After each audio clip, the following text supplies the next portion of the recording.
I always say to like my team, look, I need you to get done what I need to get done. But in your free time, you should be getting done what you need to get done, like to make you a better person. And if that is a whole nother, scope of work or project or startup or something, your side hustle, I'm happy to help you do that too. Hey everybody, I'm Blake from Allsmith, and you're watching After the Exit. It's the show where I interview CEOs after they've sold their startup and have them share the lessons that they've learned in blood about business, about relationships, and life. And look, you can learn a couple tips from how they built it, but the real wisdom, the moral of the story, comes at the end, after the exit. This episode is brought to you by Visible.vc. Raise capital, update investors, and engage your team from a single platform. It's also brought to you by Boilerplate.legal. Did you know that the average startup spends $30,000 in their first 2 years on legal costs? You can save 90% of those costs on venture capital approved legal documents using Boilerplate.legal. Today I'm really excited to introduce you to my friend Whitney Casey. She recently exited as CEO of Finery. She's a true Renaissance woman. Before Finery, she oversaw product development and growth at Match.com, and she also lived life as a producer and/or correspondent at CBS, CNN, Fox, ABC, and NBC, winning 2 Emmys in the process. She founded Finery, a personal stylist in your back pocket, and a competitor of my previous company, Cladwell. She raised $5 million in seed funding from NEA, partnered with Match.com, and was named CNBC's top 100 startups to watch worldwide. As she was raising Series A at a $30 million valuation, privacy laws began to shift, so according to public sources, she opted to sell to Stitch Fix for an undisclosed amount. And we'll kick it off. Cool. Thank you so much for doing this. I'm really excited to have this conversation. One reason in particular that I'm excited is specifically your candor is incredibly helpful, I feel like, in conversation. And that's like be warned. That's yes. How you're starting it. Be warned. This shit gets like real fast. Yeah. Well, I don't know. I feel like, because you and I were effectively competitors, right? You were CEO of Finery and I was CEO of Cladwell. And so we had this kind of thing where we were both seeing each other off in the distance. And then when you and I both went through our exits, we had this weird heart-to-heart. Actually, I was outside of my porch right back there when we had this conversation. It was like 3 hours of just like Coyote and Roadrunner stop chasing each other for a second and just debrief, like what just happened. And I just remember how open you were, and it kind of bred openness in me too. And I don't know, I appreciate that thing about you. I think it's infectious. So yeah. Thank you. I think you bring it out of all of us. Thanks. Well, cool. One caveat before we get into the lessons that you learned. In addition to being a startup CEO, I also am a father of 5. And so there are 5 children somewhere above me upstairs right now being homeschooled. So if we hear screaming or yelling or anything like that, I promise you no one is in horrible pain, I think. And that just kind of comes with the territory a little bit. So, so true. And I only have a dog. So only if somebody knocks at the door will we have any warning. Great. Sounds good. Cool. All right. Well, let's just jump into these lessons. And these are all kind of, I prompted you beforehand for lessons you felt like you learned in blood over your, how many years at Finery? 5. 5 years. Great. Cool. So your first lesson that you said was, as a CEO founder or a leader in any organization, the first person that you need to manage is yourself. Talk about that. Well, it makes a lot of sense because if the fish rots from the head is another example of that. It's like you come in as the CEO or leader, wherever you are in your org chart, and you sort of think, oh, I've got this person and I need to make sure this person's on this, and then really, if you're not organized and if you're not constantly reiterating the message of what the goals are of the whole organization, and if you don't have yourself put together, then you're useless to the rest of the organization. So it seems counterintuitive as a CEO to think only of yourself because you're supposed to be the leader of the org. But the first person you should think of is yourself. Are your thoughts organized? Are your goals, out there with your team? Have you organized your goals and have you made them super relevant to the different tasks that everybody has? And then are you constantly presenting that in a way? And it comes up a lot during raising because you don't want to put your team, when you're out raising money, it's just like, as you know, it's a roller coaster, ups and down and ups. I mean, it could be an hour good and an hour bad. And if you put your team on that same roller coaster, we talked about transparency. It's great to be transparent and authentic with your team, but they don't need to be on the same roller coaster you're on.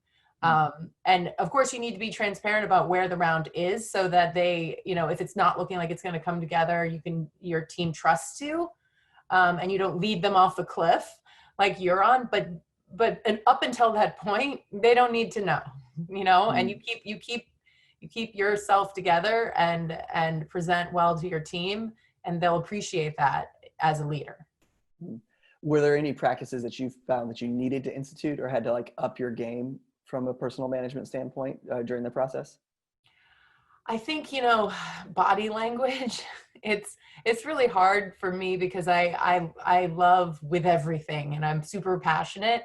And so when, I'd get off a call or I'd come back from a meeting, I'd have to I'd basically take a walk around the block before I went upstairs, or call a friend or maybe a board member, just to kind of like share it with someone, because it's not fair. CEO is also one of the loneliest jobs out there, or leaders are typically, like they always say, it's lonely at the top, but that's actually very true.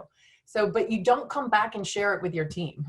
That's not their burden to take on, that's yours. And so a walk around the block, or a trusted friend, or another entrepreneur who's potentially going through it too, that's leading their team, great practice. But walk in with your head up and face your team with the spirit that you would want a leader to lead you. So you had essentially, if you had a negative situation or something like that, you needed to process that. It's not like you just crammed it down. It's just that you would go to someone else. We had I was so excited because, our seed round was all kind of coming together. And at the last minute, we had the original CTO of Uber, and decide that he was going to put money in.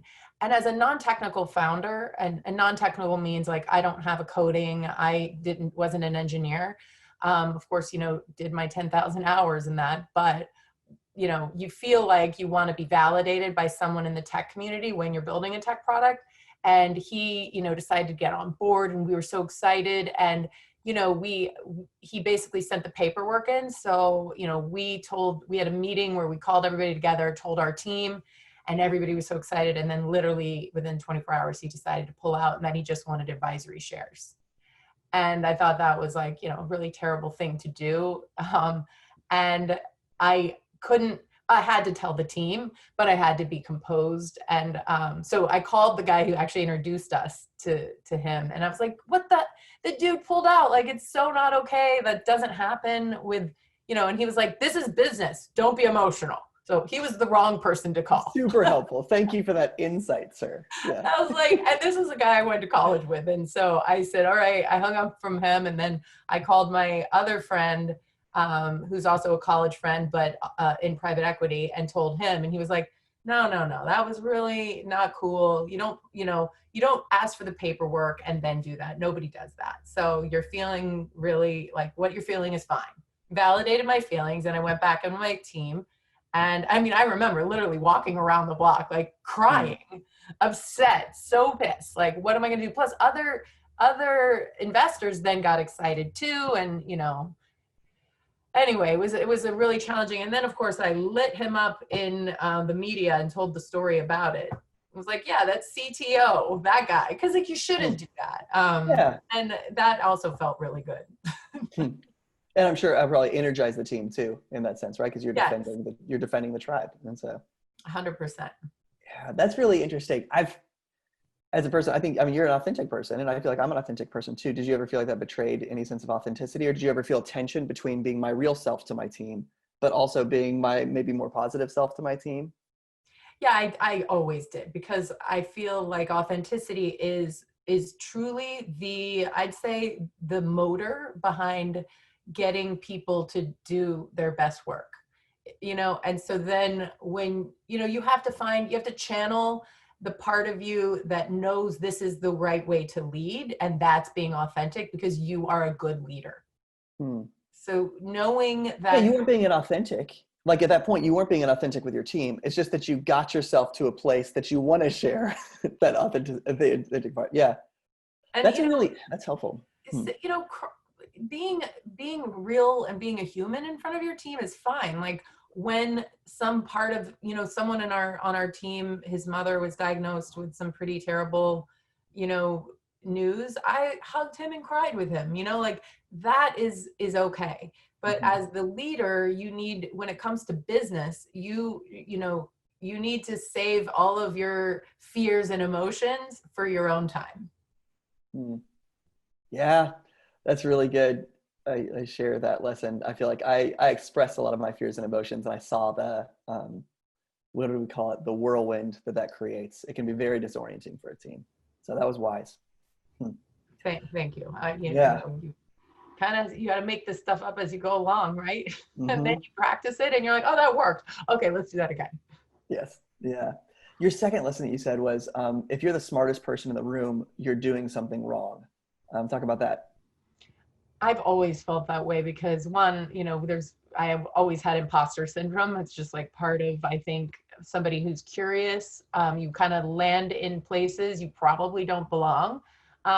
So it's the best journey to be around people who are way smarter than you. It takes a lot of self-confidence to be able to learn from them, because you could go two directions. You could be around a bunch of smart people and then just pretend, right, that you know what they're talking about, and that does you no good, right? Because you're not, it's no good to be around a smart person and who has a body of information that you don't, and then just pretend you know what they know. But there is a little bit of, you have to do your own work too to try to get up to speed, to ask the right questions. And so I've always felt like, hiring people that are better than you and smarter than you, that you then have to lead. You can lead people that are smarter than you. That's always a misconception, I think. It's like, oh, people who are smarter than you are the leaders. That's not always the case. Sometimes the smartest people are the worst leaders.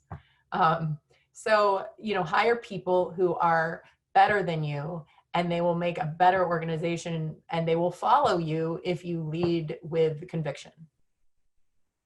That's a really good nuance. I mean, I've heard the phrase of not being the smartest person in the room, but the nuance of the skill or the power of being a leader, the superpower of being a leader, is not one-to-one with the superpower of being smart. And you can be super smart and not a leader, and you can be a really great leader and not be that smart. And what the team needs from you most is to be the leader, not necessarily to be smart. I mean, I'd say like the majority of my team, in fact, my lead data scientist, I hardcore stalked this guy. I knew that building the company on data was that was the backbone of the company. That's what I was out there selling, is that, I wanted to inverse the internet. It seemed like it was a fashion and clothing company, but my whole thought, my big dream, and the thing I was out there pushing is like, look, well, hello, Spider-Man. How are you doing? Hey, buddy. He's like, yeah. What's up? There's Who's me. this lady? Go ask Mama. Okay, she's upstairs. He's asking for a show. This is how it works with homeschooling. The 3-year-old everyone else gets an education. He gets morning shows. So, I'm definitely a show if you want to sit around and watch. That's right. It's like, that lady's crazy. So anyway, Igor, who was a data scientist at Gilt when, the first version of, using data to actually find the right and target marketing and segment out your email. And anyway, he was part of that team and had gone on to do some amazing things in the tri-state area. And I just kept going to him with problems, knowing he's way smarter than me. Not only do I need to catch up and understand, engineering and CSS and coding, I also now need to understand data science. And I'm never going to be able to get the 10,000 hours in that. And this guy has it. But if I can show him that I care about it enough, and I have this really attractive data set, and I know how to explain the data set to him, I will get him excited enough, because I know enough. I'm not up to his speed, but I know enough to be appreciative of what he does. And so I would constantly go to him with problems that we had, with the actual data that I knew would get him excited about, engineers. They don't care necessarily about branding and, the cool coffee machine and all the things that startups think they need. Engineers really care about the problems they're solving and how much of it is actually is complicated. And so if you can present the problem to them in a real way, they get excited about it, and it has nothing to do with how cool your startup is or how much press you've gotten or, like I said, any kind of cool game room you have. They just love the problem. They like solving problems, and you have to be able to explain the problem. But to do that, you have to know enough about what they're doing. Not everything, but enough. Yes. And if you were smarter than them, it would actually rob them of some part of, that's the benefit, right? Is for them to get to solve the problem. And that's part of the job. The job of the leader is to clear out enough and present a nice problem for other people to solve.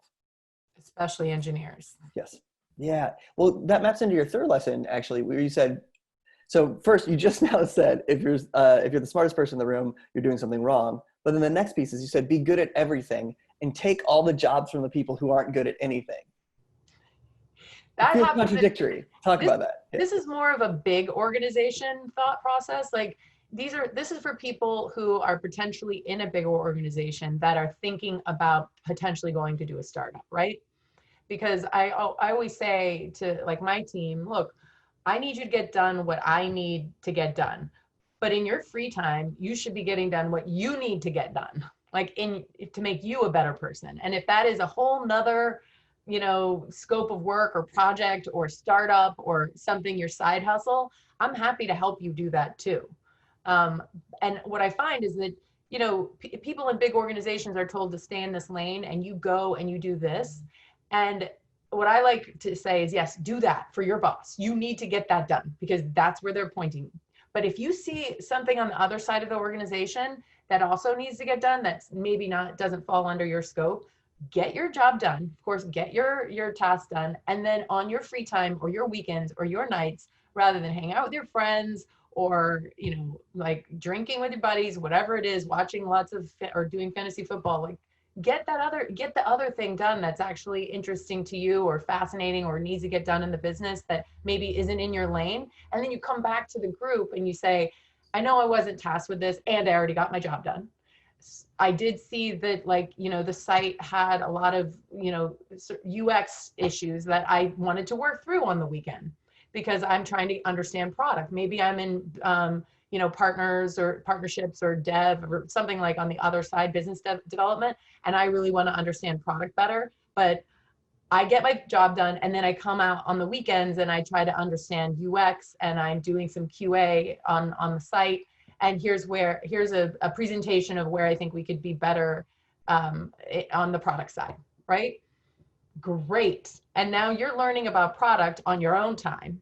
You're getting your job done with me on my time. And so staying in your lane and picking up the slack of people are so lazy. Oh my God, in big organizations, it's like they will literally, I remember I was working to try to understand. I never went to journalism school. I was pre-med and worked in a newsroom. And there were so many people willing to give me jobs that I was not tasked to do. And they were like, yeah, go ahead, try that. If you want to go shoot that video or edit it yourself, good luck. Here's an edit bay, go try it. And so I was like, oh yeah, these people are going to let me do it because they're just lazy. So, take advantage of people's laziness by taking over their jobs and, helping them in their job, but like learning, they're willing to teach you because they don't want to do the work. So yes. Let them. Yeah. I had my first boss, was a man named Jim Bechtold, and he said, it is incredible how much influence you can have over an organization if you're willing to do other people's work for them without taking the credit. He's like, you can literally steer an entire organization just by doing other people. It's like right before a presentation, say, hey, I put together some slides for you. And people are like, oh, great. I don't have to put together slides now. And they'll literally just say whatever you want them to say. And like, you can literally, as long as you're not always climbing, trying to take the credit, you can influence so much and steer so much. Oh yeah, my friend is doing that right now as we speak at Microsoft. She's in a big org She has a lot of lazy people who've been there for a long time. She is an MBA, young gun. She wants to get ahead, and she knows not taking credit for these people, but people behind the scenes and the leadership can see leadership. And so Yes. she does exactly that, Blake. She'll do all the slides for the presentation, even though she's only been assigned 5. Yes. And then send them out to the team ahead of time. And they're like, oh, this is amazing. I love this girl. Right. Yeah, it's almost like I think this is specific to the leadership track. It's that if you want to be a leader, you have to say, what is the most important thing to be done for the organization? I'm going to work on that. Oh yeah, and what have I been tasked with? Sure, I'll check that off. But if you want to be promoted as a leader, you will never get promoted by doing your checklist that's been handed to you well. It's only by surveying the entirety, because that's what a leader does, is they say, what's most important? I'm going to work on that thing. I think it's different with engineers, maybe. Like if you want to be the foremost expert in an area, you actually maybe do want to just keep going deeper and deeper down the hole. I don't know, it feels different. Hold on one second. Can I hold you on that topic? Yeah, you're good. Let me at the door. Yeah, you're good. Yeah, go for it. Oh, you're fine.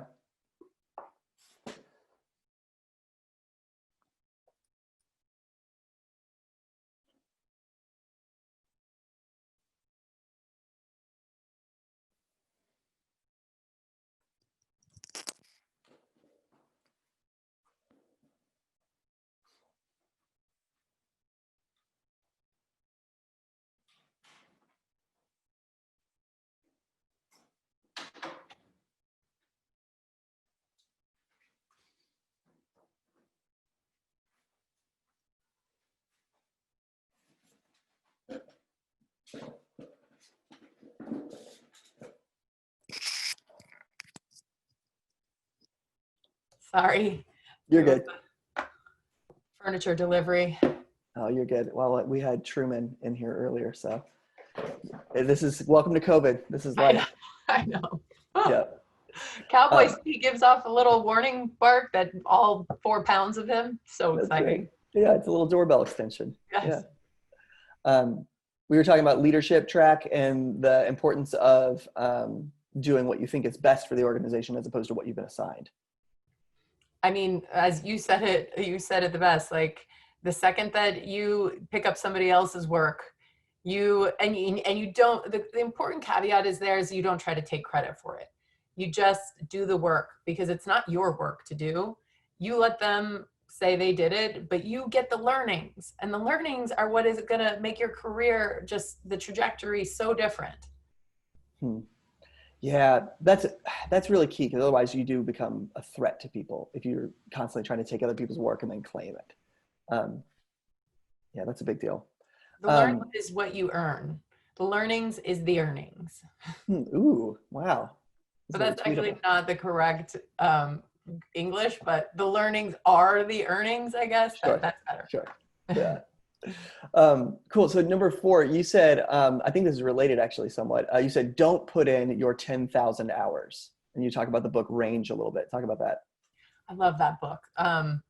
That book actually was given to me by a CEO coach to some pretty famous CEOs, because I'd been told by this woman in the newsroom, she said to me, you're so frustrating. It's like, one day I send you out and you come home with an exclusive from the CIA. And then the next day, like, you crush it on a dog park story, right? Like, I need you to be good at one thing. And can you just, like, I need to put you in a box. Like, you need to be this person. You need to be the feature reporter, or you need to be the hard news, like, CIA reporter. Which one are you? And I used to feel for so many years that, that I was too much of a generalist. Like, nobody would know where to put me. And that was actually a huge disservice that she did to me, because the CEO coach showed me that actually being a generalist oftentimes is in a specialist world, where we become more specialized as we've had the Google, we've been able to become sort of, I think, specialists in you can go 10,000 hours deep on the internet with anything, right? But I would argue that to be cross-functional is really, makes again for a great leader. And I can give one good example of this just in my current job. So, we'll be talking about new companies, and we'll sort of present to the team, here's a company we're looking at, and here's why we think this is a good company. And our team was doing that. And we're talking about a company, I can say, we were looking into the telemedicine space, of course, very relevant during COVID. And this company was really onboarding a bunch of customers, like at a really low customer acquisition CAC. Basically, a customer acquisition cost. I'm trying not to use acronyms because I know how hard that is when you're brand new in this. It's like, wait, what? What's CAC? I have to Google it. I don't know. Anyway, and it was really impressive. So we were sort of thinking, maybe we should get behind this company. This is a hot space right now. And I think because I had been a founder and not an investor, this isn't an investor role. I said, well, I feel like ZocDoc, which is another startup, could potentially do the same thing by just adding a video visit button. Like they could become the largest telehealth provider in the country with one button. And of course, the team being, most of them pure investors said, oh, but ZocDoc is a marketplace for doctors and patients to find doctors, Whitney. Like it's open table for doctors. So, they wouldn't do that. That's not their core competency. But I think that's where a generalist can zoom out and see above the field. And whereas, people are out there digging trenches in their own trench, the person who can kind of come out and see all the trenches being built and then see what's down the road is, because I'm cross-functional. I built things before. I said, no, I actually think they're probably going to do that. And then this partner said, no, they're actually partnering with this company we're looking at. So of course I got off the phone, and the best thing to do is to call customer service.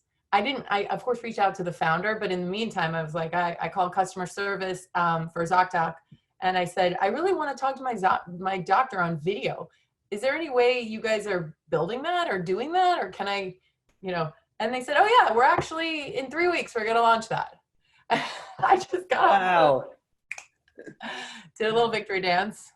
And then, of course, we then decided we wanted to start looking at ZocDoc as a potential leader in the space. And instantly they added the video visit button, and I think had like 9,000 doctors online ready to do video visits, which was pretty impressive. Wow. Now, there's all sorts of things I get wrong with that too, but just being able to pull out, see the big landscape and know that the potential of certain things is a cross-functional ability that I think a lot of times specialists don't have, whereas you need specialists too. It's like you definitely need different team players. You need somebody who can be a generalist, but there of course needs to be people who can jump into these business models and understand the unit economics like I cannot, right? And that's what my team does with me. But I think it's important to think about generalists and specialists when you do decide to build a team. And oftentimes when you're a startup right out of the gate, you really do want to pick generalists. You need two really strong generalists, and I'd say one specialist as a founding team. And the specialist, of course, needs to be in your core competency that you're trying to, like, if you're a tech company, the specialist probably needs to be a CTO, right? Yes. If you're a fashion company, it should probably be a fashion designer or somebody who knows that space way better. Yes. It's so interesting. There is something, our culture doesn't like generalists, or we don't like the concept of generalists. And I kind of wonder if some of it's jealousy or just a dislike or inability to compartmentalize. Ashton Kutcher is a good example. Do you know Ashton Kutcher? Mm-hmm. I haven't met him, but I have a friend who's close with him. And he said, literally, Ashton Kutcher is a great actor. He's super good looking. He's actually a really good VC. And like, he's really brilliant. And he's also a good-hearted philanthropist. It's like, he's all of those things actually at the same time. And I think we like to dismiss, maybe, some people like to dismiss him and say, oh, well, he's just an actor trying to be a VC. And the reason we do that is because we just don't like the idea of someone being really good at multiple things, because it's almost threatening at some level as an individual. I think it takes a certain smart leader to recognize that a generalist is it's such a it's got really a bad connotation. It sounds like a lazy human, a generalist, right? It's like, oh, you didn't really get to know anything. You just kind of know a little bit about everything. And if we scratch the surface, you know nothing about anything, right? That's not what the generalist word should be. More along the lines of someone who has understood at a deep level many different fields and has a really good ability to basically apply that knowledge to a different situation.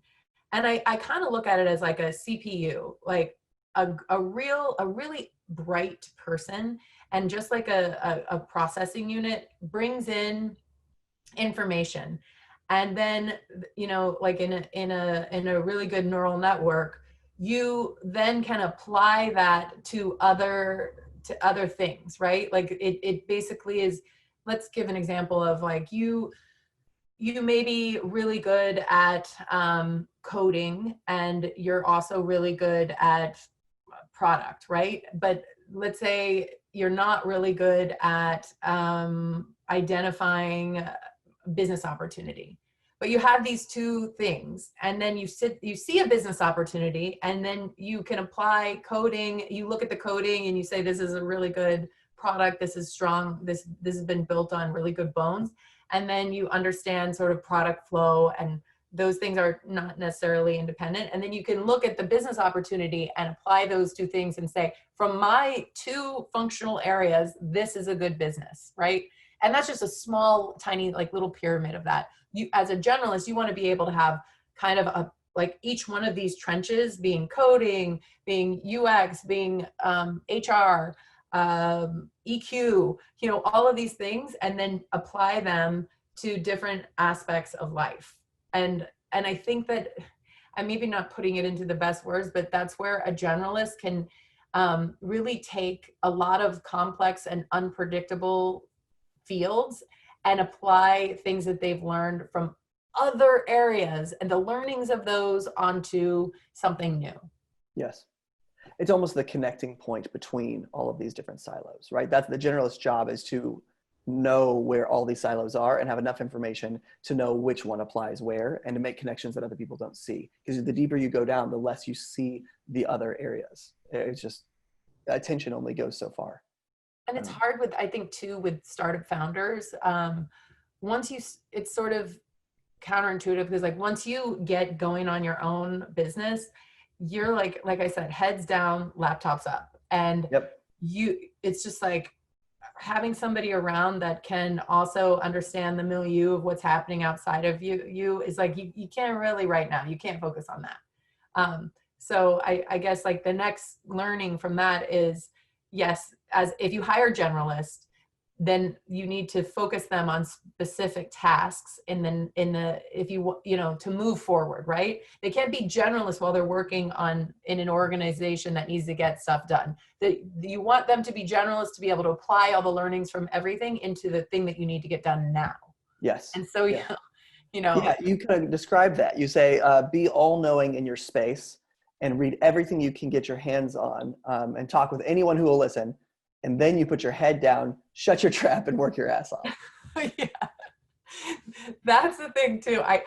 Sometimes I find I'll talk with founders and I'll say, oh, have you heard of so-and-so and that and this in your space? And they're like, I have no idea what that is, which is a real shame to me, because you should always know the competitors in your space. You should know everything about them. Like we knew everything about Cladwell, and I knew, everything about how the product worked. I used it. How many times do you think you'd seen our deck? Oh, yeah, every deck you came out with, I got. Yeah. I wanted to understand how your business model worked, because if we were going to do subscription down the road, was it working? And was that, what should I put some engineers on that, or where was I going to spend my time? And so new ones always are cropping up. So basically it's like, you have to go collect all the information, right? And then get enough, and then put your head down and start working. It's like, you can't constantly be out there understanding everything in the space and then also work. But you need to stop, like once a month, take literally carve out time to understand your space once a month. It's always changing. If you're in a space that you're creating something new, like a startup would, your space is ripe for disruption and is potentially evolving as you're working. So at the beginning, of course, before you start your thesis, you need to be all-knowing and all of that, right? And then put your head down, shut up, and get your ass to work. And then always be carving out time to understand that your space is evolving. You're actually in a space that you want to change. So it's potentially changing outside there without you. You can't be paranoid. Of course, that's not helpful. And you can't let it consume you. Otherwise you don't get your job done. But you never want to be on a call with a VC where they tell you about some company they've heard about that you've never heard about. It's just like literally flat-footed, the worst place to be. Yeah, it's almost continuing education is what you're describing, right? It's like you have to keep that file up to date.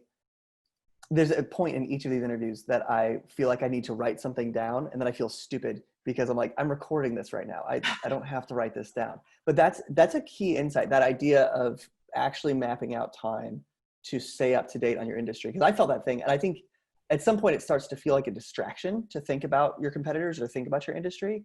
But that's when you get past, is if you don't have some. And so the idea of time blocking a space to do that, that's really helpful. Did you actually have something on your calendar that you would do, like say like, hey, this is my research day? I did Wednesdays. Well, I took Wednesdays. It was always work from anywhere Wednesdays. I gave my team, this was before all of this, of course, but everybody was able to work from wherever they wanted to. Of course, the office was always open on Wednesdays, but you could work from anywhere. The best code was written on Wednesdays. I mean, the most work was done on Wednesdays. It was really impressive. But I would take Wednesdays. I would not have meetings. And I would those would be my thought days. Like I can really get focused on not answering emails, and so not every Wednesday would I focus on the landscape or the matrix of the competition, but I would take one Wednesday a month. And so I always knew Wednesdays were sacred. Wednesdays were thought days.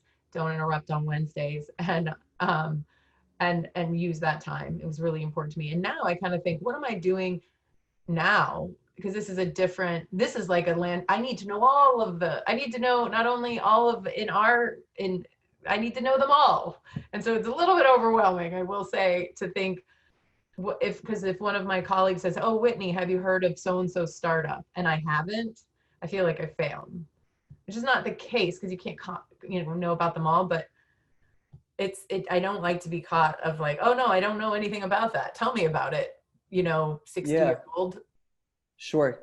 Yeah. And that's why, I mean, if you look at Warren Buffett spends literally like 7 out of 8 hours a day reading, right? That's most of what he does is just research.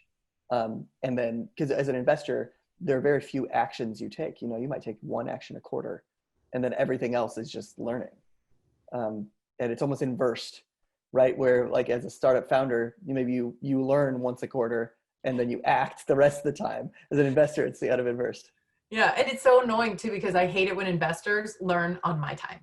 It's like, yes, look, people, if you can read about this on the Google. Like, why are you calling me and using, like, sucking my brain into and I get it now. Like, if you're not raising, I would suggest I'm putting on my entrepreneur hat and not my investor hat.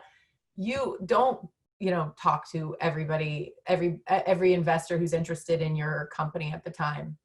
Oftentimes they're using it as a learning opportunity about the space. Maybe they're thinking about investing in someone else in your space, and they want the learnings. And no, do your own homework, do the learnings on your own time. That's what I would tell you as an entrepreneur. And actually, I love this investor. He wrote a blog about it, and I actually asked him about it because he asked for a meeting when we weren't raising. And in his blog, he said, don't take coffee meetings when you're not raising. And so he asked for a meeting. I said, we're not raising. And he was like, okay, but we can still meet. And so then I said, but wait, here's your blog. And he said, it's true. It just isn't really valuable time spent as a startup.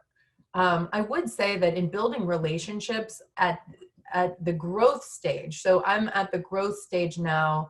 As an investor, I try to put money into companies that are actually working, and something's working in it, and you need to just add fuel to the fire, right?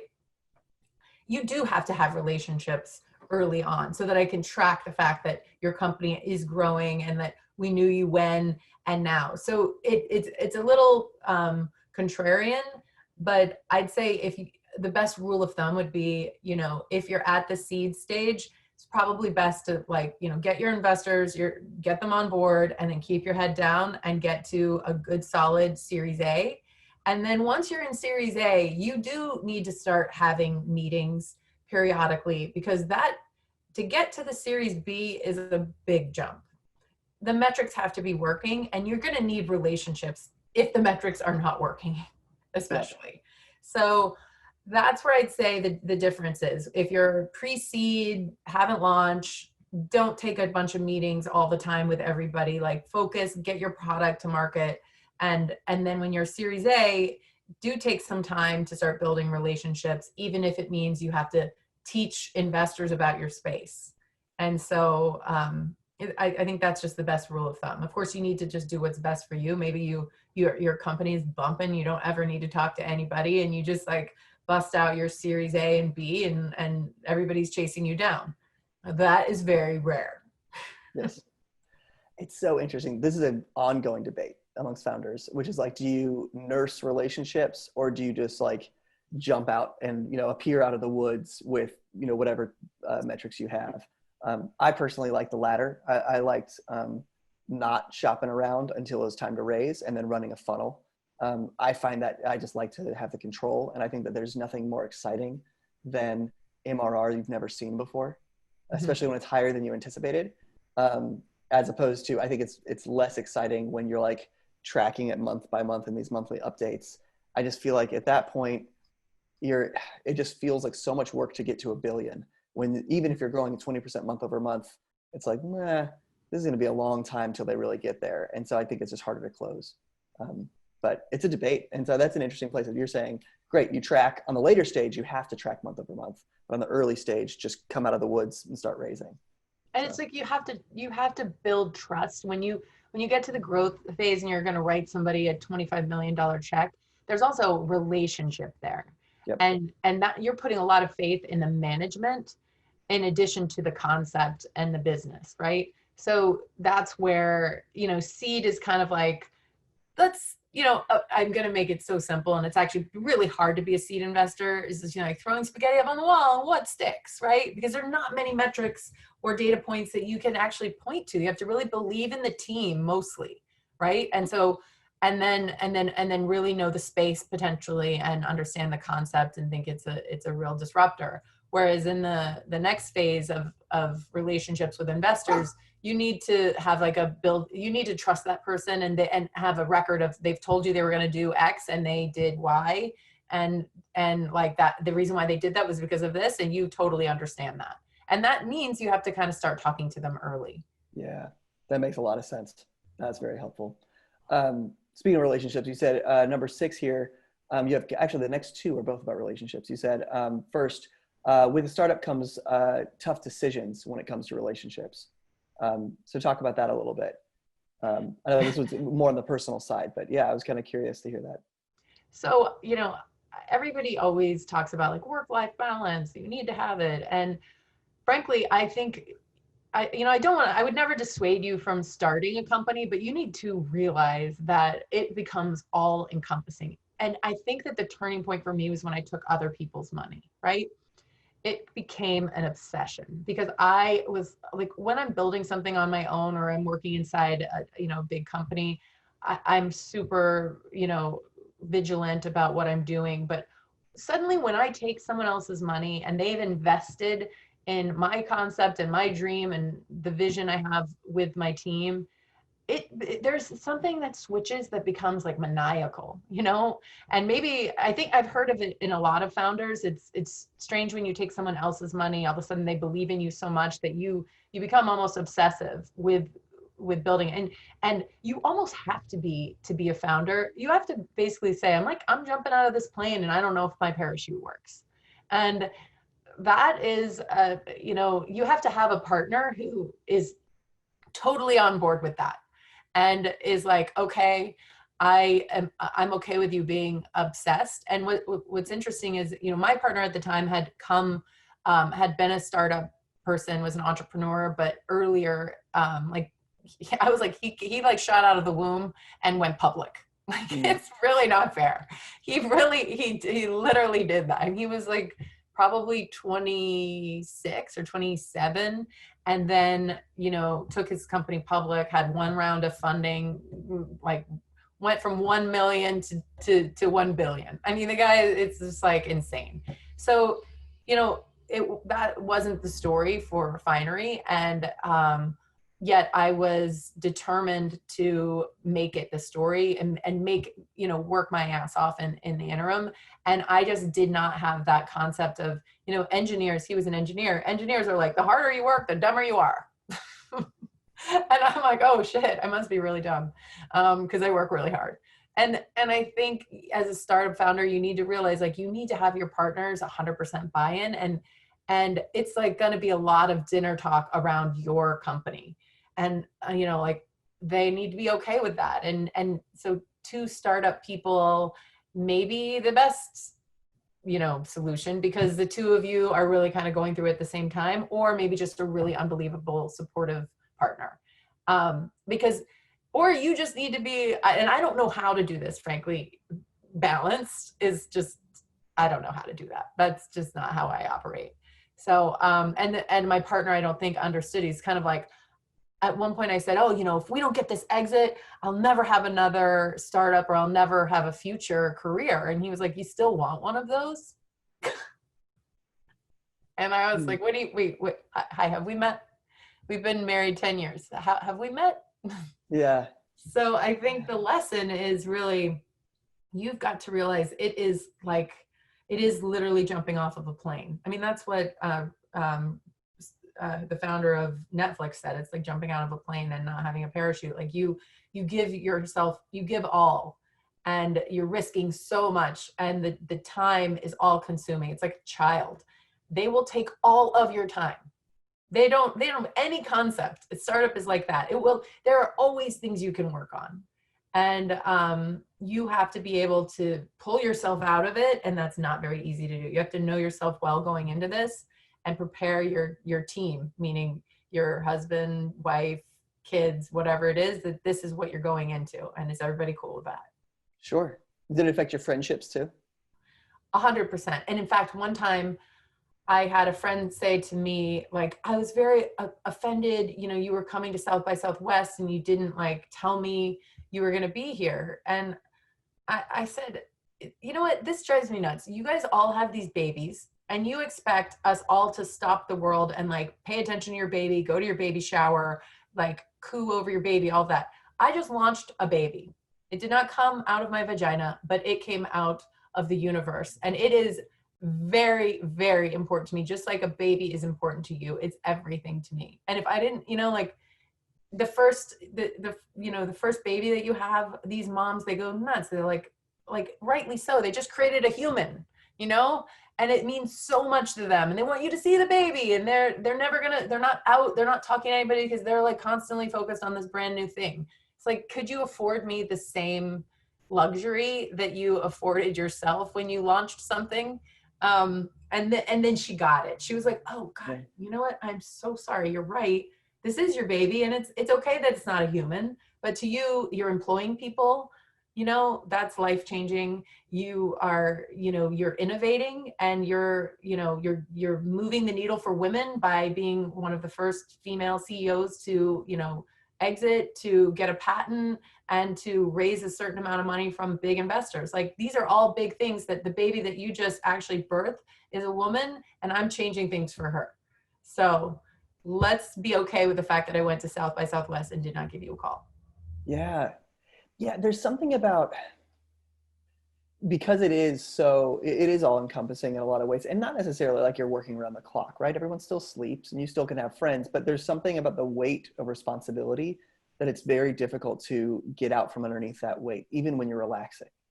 you still kind of feel the weight, right? And that's why I love like board sports. For me is a big piece of, because I find that when I'm wakeboarding or snowboarding or skateboarding, I find you can't focus on that weight and focus on what you need to do in this moment to not get injured at the same time. So you have to let go of the weight. And so for 30 seconds, I feel free of the weight, and I feel like, but all that to say, so if the people who are friends with you or are married to you are now married to both you and the responsibility, right? It's part of you now. And so that's where I almost wonder if the secret is what you kind of did with your friend, which is you're beginning to integrate your friend in with the weight and say like, hey, this is now a part of me and I want you to be a part of it, right? And so it's less about compartmentalization and more of kind of integrating your family or your spouse or your friends into, so now there's a part of this whole big life. And it's a member of the family now. Yeah. There'd be times you'll say, I would be so upset. I'd be like, you haven't signed up. What is the deal with that? Like, what?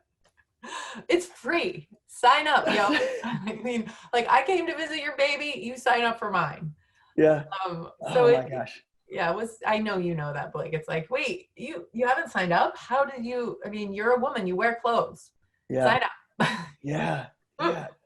It's a really big deal. And I think that, the most successful people at doing this are the people who it's almost like they're not trying to shield their friends or family from the startup.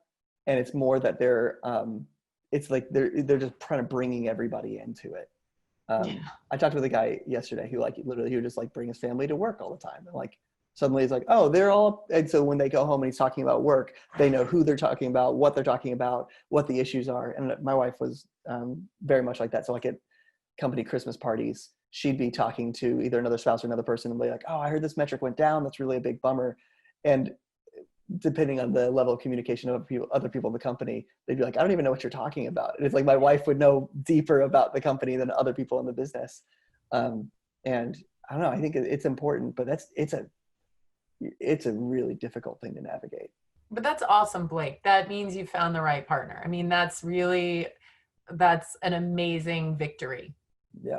Yeah, I think I'm incredibly fortunate in that sense. And I'm also an obscenely verbal processor. And so she just got the dictation of everything in my thoughts the entire time. And I think that actually was helpful for integrating. But she's also patient because that takes time. Yeah.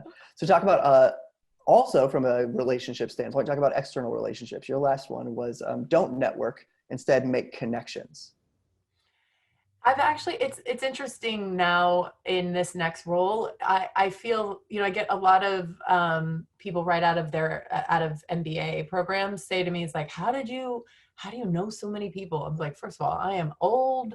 And that's one benefit of being old is I joke with them because I mean, I'm not that much older than them, but it could be, 5 years in a professional life compared to their kind of nascent careers. But what I find is like they're trying to network, and I think they teach that in business schools, like, oh, you got to network, like meet this person, go to this lecture, try to make this. And I'm like, you didn't make any connections. And a connection is when you actually potentially help someone else, right? Not yourself. Like you're making a connection with somebody if you take time to listen to them. You bring something to the table and you think, well, I'm a recent MBA graduate. Like, how am I going to help them? Well, you have a lot more information from sort of out in the field than they do. And so maybe come into the conversations like, I know that you know a lot more than me. Have you heard of X, Y, and Z? Or maybe I could connect you with so-and-so who's like learning about this, but they are like know all about your like the things that are happening in the startup space in your space. Like, let's say Afterpay, you're talking to the CEO of Afterpay, but you've been in business school and you did like 4 studies on the 3 new ways to, payment startups. Like, you have something to bring to the table too. And they're looking for that. The whole reason for someone senior to talk to someone junior is not just that so they can help you. You've got to realize you can help them with at least being with it, information, what's happening on the ground. And that, I think, is making a connection.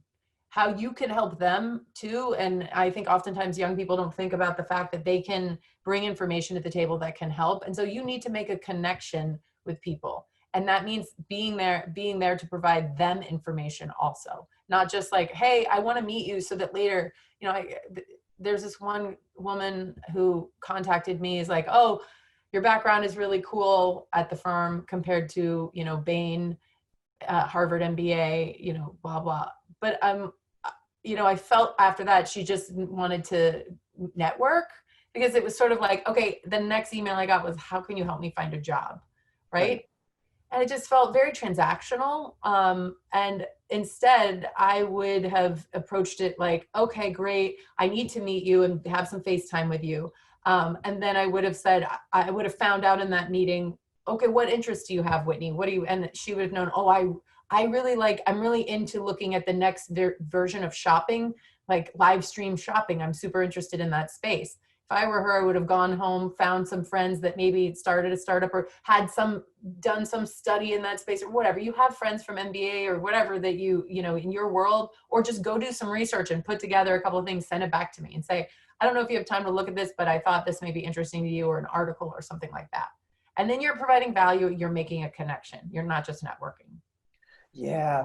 Yeah. I went through this weird exercise. I was reading a book about like consulting, and it was post Cladwell. And so I went through an exercise. I got an exporter and exported all of my contacts that I'd emailed with in the past, essentially decade. And it was, several thousand, it was like 7,000 people. And I went through all of them, and literally categorized them. I took 2 passes. And so I was able to get through one of the passes really quickly. And so you rank them on a scale of 1 to 3 of how much influence they have over budget in particular. So it's like, could they approve over $100,000 consulting expense like this, right? And if they could directly do it, you give them a 3. If they could directly influence someone who is like over 250, then you give them a 2. And if they don't have influence and can't, then you put them as a 1. And then separately is, if I called them right now, would they pick up the phone smiling? That's a 3. Would they get back to me within a week? That's a 2. And is it questionable as to whether they get back to me? That's a 1. And what you do is you essentially anyone who has a 1, you completely disregard. So if they wouldn't ever get back to you, they're not a contact. Like, that's not a contact of yours. They, if it's questionable. And what you end up doing is you only reach out to the people, anyone who would smile and pick up the phone immediately, and they have influence over budget or direct budget. Those are the people you reach out to. And so I realized when I actually narrowed it down, it was like, 300 people. And when I looked at those 300 people, they were all people that I typically had eaten a meal with or drank with. And they were all people that I shared some sort of personal connection with as a human to another human. And it was way less about any of those networking things or like that. It was like, I'd put it more in the bucket of friendship. And it completely changed the way that I thought about networking, I think, for the rest of my life. When I go to a party, because I like to work a room, but when I go to a party now, I'm looking for my one friend. It's like, who am I going to know for the rest of my life at this party? And it's so different than sifting and kind of connect, like do that sort of thing that I think we kind of abhor when you kind of see people kind of trying to, they're like collecting contacts. Those contacts are useless when you actually need them. The friendships are useful when you need them. So true. I feel like even though I present as a real extrovert and people are shocked when they find out that actually my, every single test that I've taken, has just pointed to that I am 100% an introvert. And they're just like, what? I can't even believe that. Like, you're so good and you walk into a room and blah, blah, blah. And I'm like, yeah, but if you actually look at how I am in a room, I find 1 or 2 people, maybe sometimes I hone in on one human, and that's who I hang out with. And maybe that person is not the most valuable for my future, but I much rather attend something and show my support and then really have like a really great connection with someone. And it's just, and that maybe has nothing to do with networking as much as it has to do with personality for me. But I see what you're saying, and I can make it now, more of this is what I do, because you just said this is actually the way that when you actually just look at your connections and your network and which one are actually connections, that took probably a lot of time to, like, if I were to do that, that would be really incredibly valuable. However, I will say that I will barrage people who do not write back to me. It becomes like a thing. And they end up writing back. And they end up almost becoming a connection because of my tenacity and relentlessness. Yes. But there was like, I would put Mark Laurie in that category of, that guy was like, I am not going to get rid of this girl. She is just going to keep, and I would be clever. I would be, I know you're the prom king or you're so important, but you said one time that you helped this one guy who randomly reached out to you from New Jersey.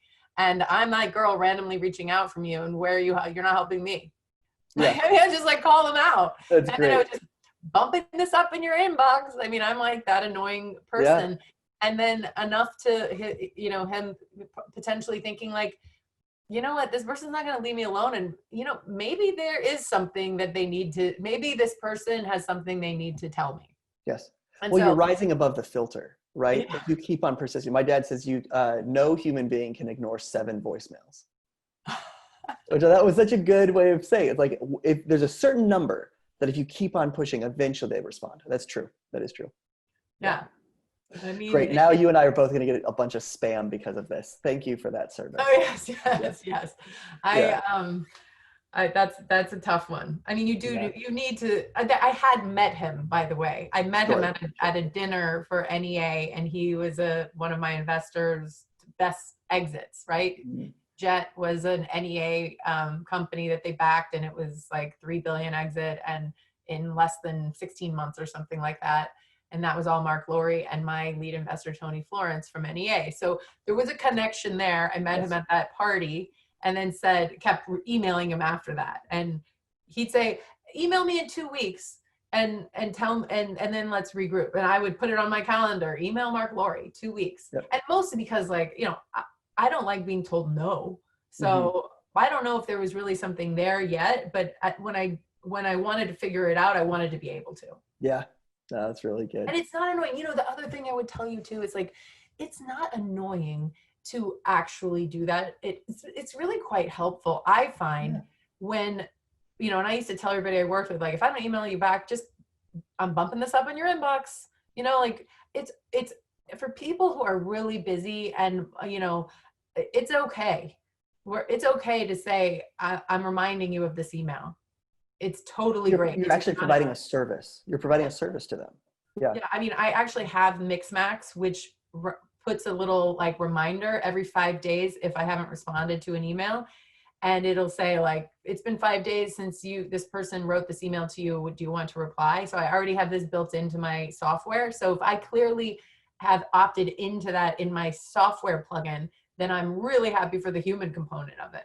Absolutely. Yeah, no, I think it makes a ton of sense. And that's good for fundraising too. I think people get afraid to reping people. It's like, no, you just keep on doing it until you get a no. Oh yeah. I mean, and it's their responsibility to tell you no. And I find the investment community has a really hard time with telling people no. And it's really a disservice. Like, you do a disservice to the entrepreneur when you do not tell them no. And I find, I like to, for 90% of my no's, pick up the phone and call them. Sometimes it's just not, you've had only one short meeting and they don't want to call and whatever, but I try to leave it as like, if whatever relationship I've been building, they deserve a phone call. It's like, that's the human thing to do, especially when you're telling someone no to a part of their dream, right? Yes. Yeah, and that's the empathy that you kind of bring in. Tell us a little bit about what you're doing now. So I started as a partner at a growth fund called L. Catterton, which is typically known for private equity, but this is the arm. We have 7 different fund strategies. It's a $30 billion fund, big ass fund is what I say. And the largest consumer fund, the L is for LVMH, and Catterton's been around 30 years. But the team I work with is just a group of investors who are looking at companies that some of the unit economics are working, something's working, and we want to help just sort of make that explode. And we usually do write checks between 10 to 75 million. And we've invested in some really great companies like Peloton, Tonal. We're really big in the connected fitness space. Love that space. ClassPass, we were investors in. We've currently invested in some fintech, which has been interesting. We're mostly consumer, but consumer fintech like Better Mortgage, which is the millennial version of how to get a mortgage. And it's exciting. I mean, it's a great space to be in because I love consumer. But the fact that anything can really fall under consumer health, consumer tech, traditional restaurants, those are, four wall, like a company I love, Studs, which is really young company that's going to like take over the Claire's space. It's exciting because one, you get to see a lot of deals, and two, you can help a lot of people because not all deals are going to be deals that you can do right now, right? Because they're too small or just growing. But a lot of the things I've learned, I can sort of, jump in and immediately help founders. And I find that to be the most rewarding part, not necessarily actually the deal itself. And I look, again, I have no idea. The structuring of these deals is like next level. I mean, the warrants and the PIK and the pref and the lick pref and all new vernacular that I've had to like catch up on. And again, like I will listen sometimes and I feel like the, dumbest person in the room. And great. Goes back to, I hate being the smartest person in the room, never be the smartest person in the room. And look at all these people around me are way smarter than me. And they've somehow believed in me enough to bring them into their realm. And hopefully I have added value to them, but mostly to the entrepreneurs that we're engaging with. Absolutely. And based on your experience, I can't imagine how much, you'd bring so much value on the cap table in addition to the capital, but just the connections and the empathy that you bring in because of your experience, I think would be incredibly helpful for folks. Oh, thank you. I mean, I feel like getting on calls with entrepreneurs where, they're struggling in their fundraising or, I'll just say, God, I hated fundraising. Some people love it. I absolutely hated it. My co-founder loved it. She was like, yeah, let's go out and crush these people. Let's like show them how amazing we are. And I love that when you get into the stadium and you're there and you're like on the field and you're playing in front of the crowd, but then I would like internalize everything after the game. Right. And she was just like, next, so yeah. It was great to have. And I feel like understanding both of those types of founders when you're talking to founders, and really that no has been really hard for me because I hated no's. I mean, I had 60 no's in my last round and it was so painful. So that, like PTSD to actually telling an entrepreneur no, if you've never had a no as an investor, it's a very different thought process. They don't like to say no because like they want to keep it for next round possibly. Right. So you never want to tell anybody no, but that is actually not helpful, Yeah. And then the other, I should probably make a manifesto, like things you should never say to an entrepreneur. One, and let's see if we can get these the same. All right. When you're saying no to them is, I bet let me know how I can be helpful. That 100%, that's one of them. Let me know how I can be helpful. You can be helpful by writing a check. Yes. The second one is we'll be rooting from the sidelines. Boom, knew it. Yeah. Don't ever say that. Actually, really annoying thing to say. It's like part of a template, right? Yep. How I can help, and I'll be rooting from the sidelines, or we really believe in you. It's like, but all of these things.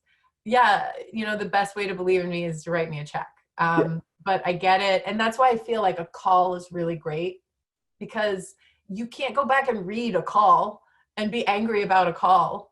You have to hear the humanity of the no. Yes. And it's, believe me, my first time I had to do it, I was like, it was 9 o'clock by the time I was like, I'm going to call this entrepreneur. I'm just going to do it.